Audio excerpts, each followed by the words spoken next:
Welcome, 1H, to what should have been week 2, but will be week 1 of your classes online with me. So, just a little explanation as to why we did not have class last week. As you all may or may not know, for the Form 1s, I actually don't, yeah, I would have told you all this before, and I've told your parents as well. I don't design the lessons, or I don't set the work for the Form 1s. So basically, it's given to me and then I pass it on to you all. So last week we just weren't ready with everything yet. So that's why we didn't have class last week. But as you will notice, you cannot see me. um, and generally, this is how our classes are going to be pre-recorded. So you don't necessarily have to log on in the scheduled time slot, but I will post the classes just like this half an hour before whatever the timetable time is for drama, which will be Thursday at, I believe, 11:30. So therefore classes will be available from Thursday at 11 o'clock. Um, nice. So if you just scroll down on Edmodo, you'll see I posted something just with some general details about how the classes are going to run, how to get in contact with me, all that jazz. So today we start off with a short class, um, and there's going to be a short quiz afterwards as well. Um, what I will recommend for this class and all the classes is that you have your drama notebook and you take some notes as you're listening so that you can go over the notes and then use that when you are answering the questions on the quiz. So, of course, you need to complete the quiz before next week, Thursday. So, before whatever the timetabled slot is. Great. So let us get into our first lesson, which is basically all about drama, some intro things that you may or may not have done before, but as we know, with the online learning, our goal is kind of to revise things that we would have done before and just really lock in the knowledge. So we're looking at drama versus theater. Two words that are used interchangeably a lot of the times, but they actually have differences that it's important for us to know about. In considering that, though, it's also important for us to know that a lot of definitions are not necessarily set in stone, but it just kind of depends on um, how how it's used in real life will kind of determine what or how we say drama is, or what or how we say theater is. So, as with most words, the origin of the word would tell you a lot of what you need to know about it. So, with drama, it comes from the Greek word dram, which means to do or to act. On the other hand, theater comes from the Greek word, that word, which means to behold. So, that will go on to our next point that drama is a process and theater is a product. So, in that sense, you could say that the things that we do in class, all the different exercises, whether it's improvisation, characterization exercises, voice, body warm ups, all of those things, that will come under drama. And theater is what you actually do with that when you make a performance out of it. So, drama doesn't necessarily have a goal, um, but when it does have a goal, when it is transformed into something that you make into a production that you're actually going to put on for an audience, then it becomes theater.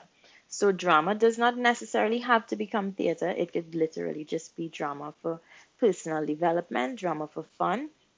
But theater, on the other hand, is, as the etymology says, it's something to behold. So it's something to be seen, while drama is literally just something to be done.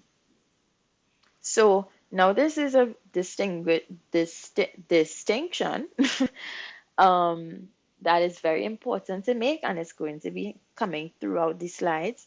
When I say drama or theater, as opposed to a drama or a theater, they're completely different things. So drama in general is a subject, it's an act, but a drama is a play. So you will say one of Shakespeare's dramas, or one of Churchill's dramas, or any playwright's dramas. Or if you write your own, then you write your drama. So in that sense, we're talking about a drama is a play, and on the other hand, a theater is a place. So the cultural center is in some regards a theater, but if we think about places like Sapa and Napa, Naparima Bowl, Creative Arts Center, things like that, so we're looking at a drama as a thing and a theater as another thing. Right. So, as we spoke about before, so drama will encompass all the activities and exercises that prepare someone for performance, and of course, an audience isn't necessary. So, if you think about what we do in class, we don't necessarily call Miss Francois in and say, Miss Francois, come and look at these exercises that we are doing in drama class, because we just haven't reached that point with it yet. And as we said before, it's drama until it's ready to be put on stage, and then, well, not necessarily on stage, but until it's ready to be performed, then it would become theater. And another word that comes in, so any of my words that you see in green, not green, wow, blue, should be words that you take particular note of. So any work of theater is called a production. So if I said, okay, I'm going to write a play about 1H in quarantine, then that will be, and I put it on stage and I put it in Sapa and I sell tickets and all of that, that will be a production. Um, so a production may involve drama, but not necessarily. And if it does not, then it may involve the other performing arts. And as the name states, I think it's more or less straightforward that a performing art is anything that is performed, any art that is performed. So dance, music, theater.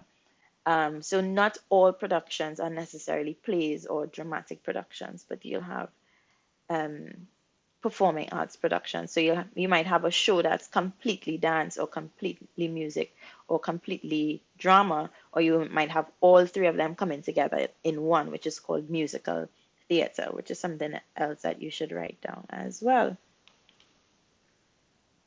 And in theater, the main thing is that an audience is necessary. If there's no audience, even if there's two people in the audience, that is an audience. But if there's nobody coming to behold, if we look back at the origin of the world, then it's not theater. So the whole point of it is that it's being put on for people to see. And another interesting aspect is that it doesn't have to necessarily take place in a theater. So theater can happen on the streets. If you think about carnival, if you think about traditional mass in particular, or it could happen in a courtyard. It could happen, um, if you think about Soca Monarch, it could happen in a velodrome or in a savannah or anywhere like that. So theater does not necessarily have to take place. It sounds funny, but theater does not necessarily have to take place in a theater. And you can basically make a stage out of anywhere. So for your assessment that you had to upload a video for me, in that sense, you would have made a stage out of your bedroom or your backyard, as a lot of people use their backyard. Um, so in a sense, that was theater, but it was not in Sapa, it was not in Naparima Bowl, but it still counts as theater because it's being produced for an audience. Even though film does not necessarily fall into that category, but just for simplification. So you might wonder why. Simple, really simple, straightforward, obvious reasons why we'd put on a production. To entertain. So especially if it's a comedy or something like that, to make people laugh, to make people smile, to bring in themes and ideas and things that make people happy, that lift your spirits. Straightforward enough. If you think about why you watch movies or shows, to entertain you, to engage your brain, to educate. So I might give 1H a task to write a play about washing hands, or write a play about social distancing and why it's important. So in that sense, you could use a production, or you could use theater to educate people about things, to reflect and influence social situations. So, of course, again, if I ask you to write a play about social distancing, or I ask you to write a play about COVID, then it is reflecting social situations. And also, if you are encouraging people to do one thing or another, then you can influence social situations as well. And just to be a personal force. So, some people might not necessarily want to be an actor.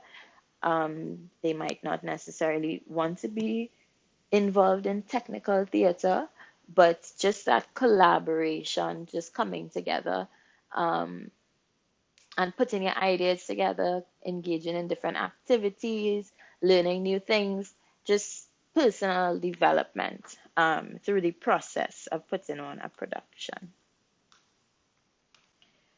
Right, so we are going to go into history a little bit. Well, theater history. The history that I am giving you, I must admit, is limited to the Caribbean. Generally, we would do the history of Greek theater and Elizabethan theater and things like that.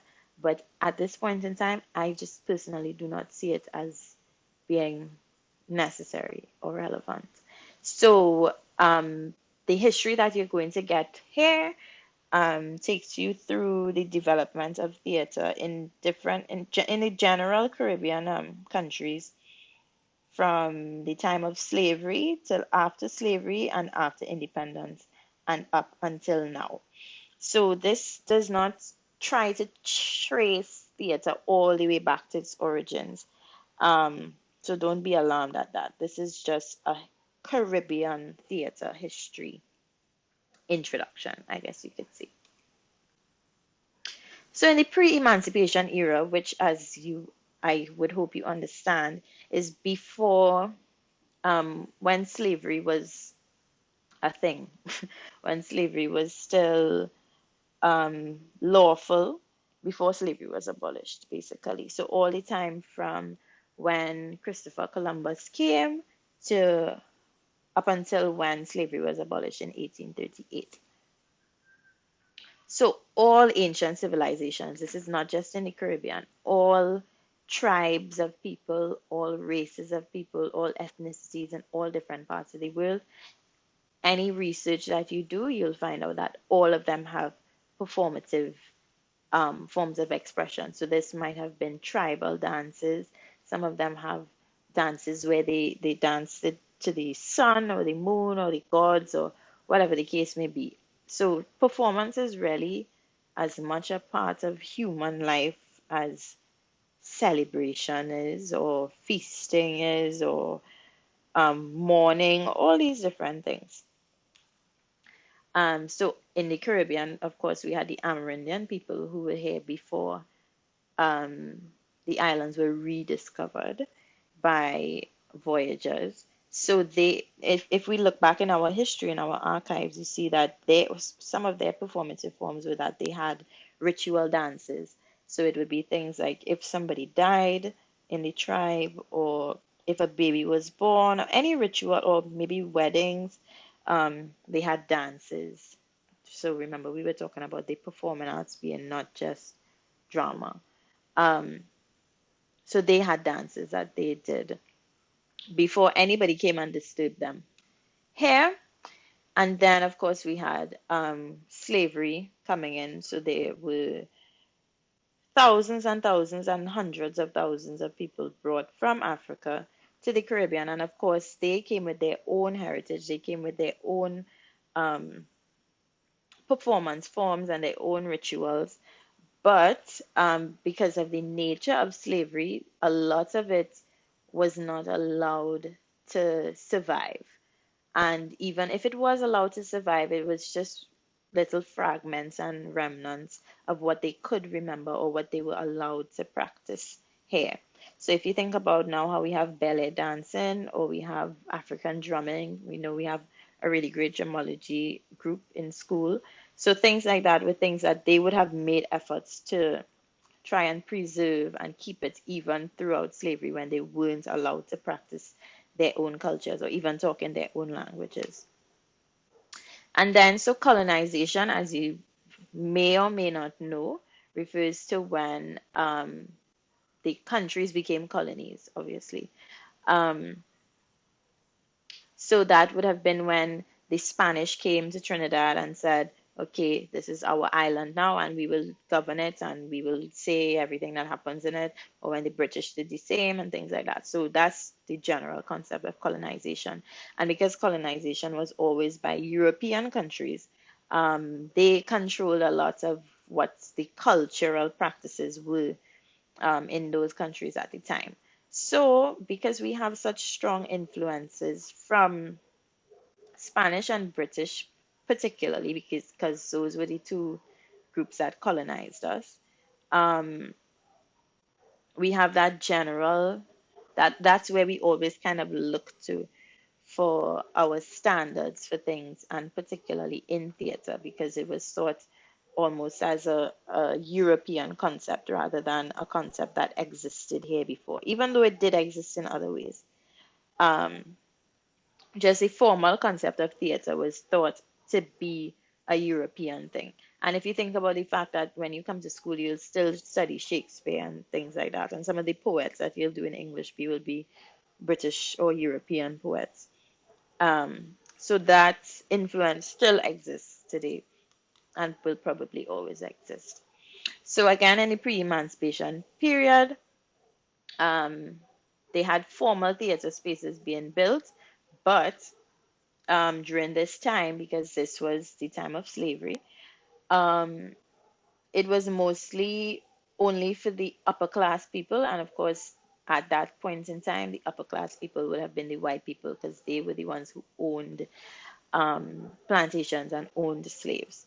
So you'll see that in this era, the actual concept of going to the theater was not something that was common for for ordinary people, I guess you would say. So then in the early days, before they had those formal theater spaces, their performances, now remember I just spoke about theater not having to take place in a theater. So perfect example, their performances took place in barns, hotels, literally anywhere, masquerade balls. So that would have been how Carnival came about, um, in the masquerade balls where they had reenactments where they would dress up as different things. Um, so yes, before they had the formal theater spaces, before they had Queen's Hall or Napri Mavol or places like that, they would basically perform anywhere that was an open area, which takes me to our next term in blue, which you will write down and remember. So open air refers to theater that happens in outdoor spaces, open spaces, as the name will indicate. So during this time, we also had, so of course, back then they didn't have airplanes, they had boats. So they had companies, theater companies from England and America that would come to the Caribbean and go to the different islands and go to different places on the island and perform whatever it is that they had to perform. And as we would have just said, these performances were mostly limited to white audiences. And then on the other hand, when we had locals, when we had people from the Caribbean in the Caribbean performing, they would have just chosen classic European plays. So they would have chosen Macbeth or Othello or The Taming of the Shrew or any of Shakespeare's plays, and it was common for them to just perform that because at that point in time there wasn't any writing going on. There was no such thing as a Caribbean play.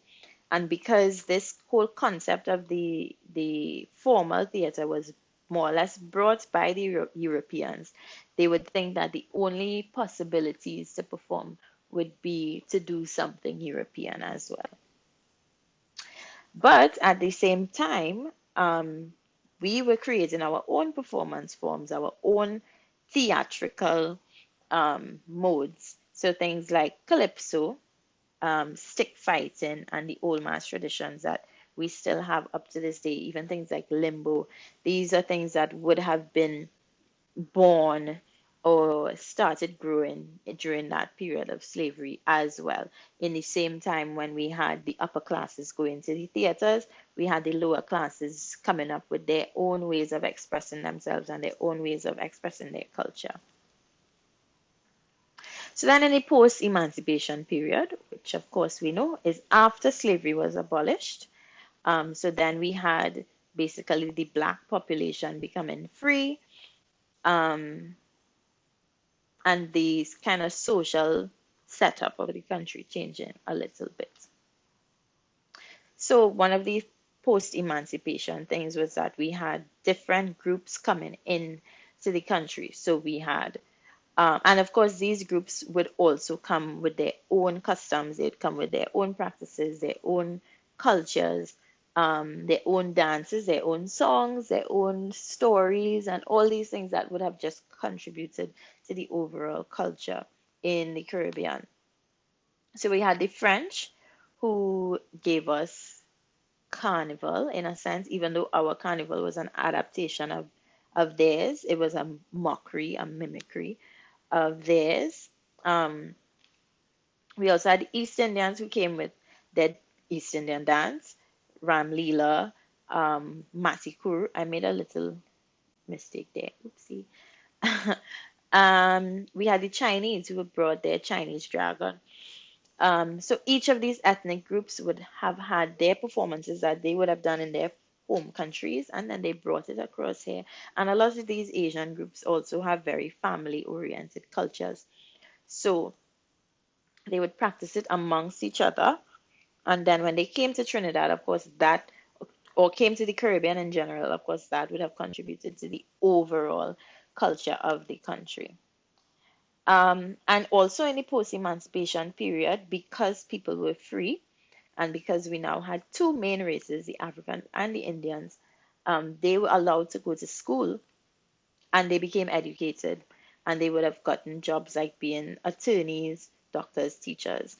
And these were the people who started writing plays and the people who were very literate, not very illiterate, very literate, who would have gone to university, whether, and all of them would have gone to university abroad, and they were the ones who started writing plays for the first time in the Caribbean. Because, as I said before, in the pre-emancipation era during slavery, we didn't really think that there was anything to be done with theater but things that were European or Shakespearean. And another word in blue that you are going to take note of is vernacular, which is just a very big, ugly word for the way we speak on a day-to-day basis. The way we speak when we speak to our friends, in informal situations, that is called the vernacular.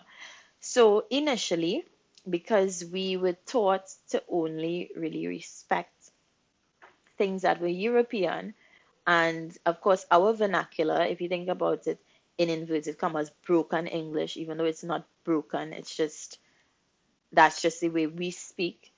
Um, so because we were taught to only admire things that were European and the way we spoke wasn't very European, um, they would avoid portraying that on stage because they thought that it had no place in theater, and also because it was being produced for the audiences who would have come, which would have been the upper class people who would look down on the way that people spoke.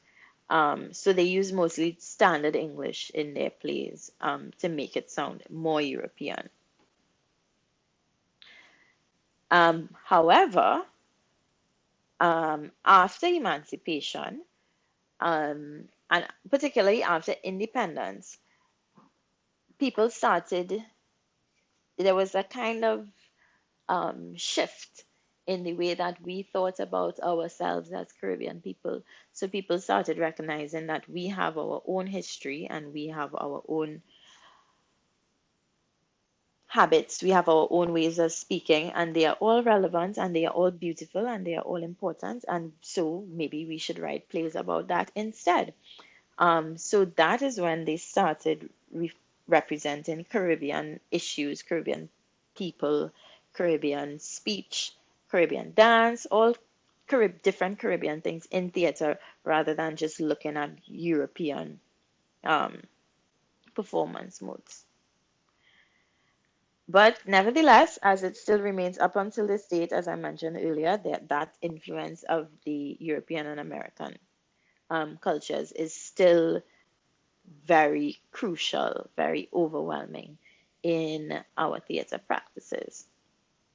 And even in the post-emancipation period, though we basically had a free population, theater was still considered and even up until this day, it's still considered something that was reserved for the upper class. But as I said, at that same point in time, the lower classes had their own performance modes. So things like limbo, reenactments of things. So Canboulay reenactment, reenacting different riots and things that would have happened like that. Those were, I guess, you could say the informal theaters that were happening. So you see, there's always kind of two levels, two parallel levels going on at the same time. There's the upper class theater and then the lower class drama or performance as well, theater as well.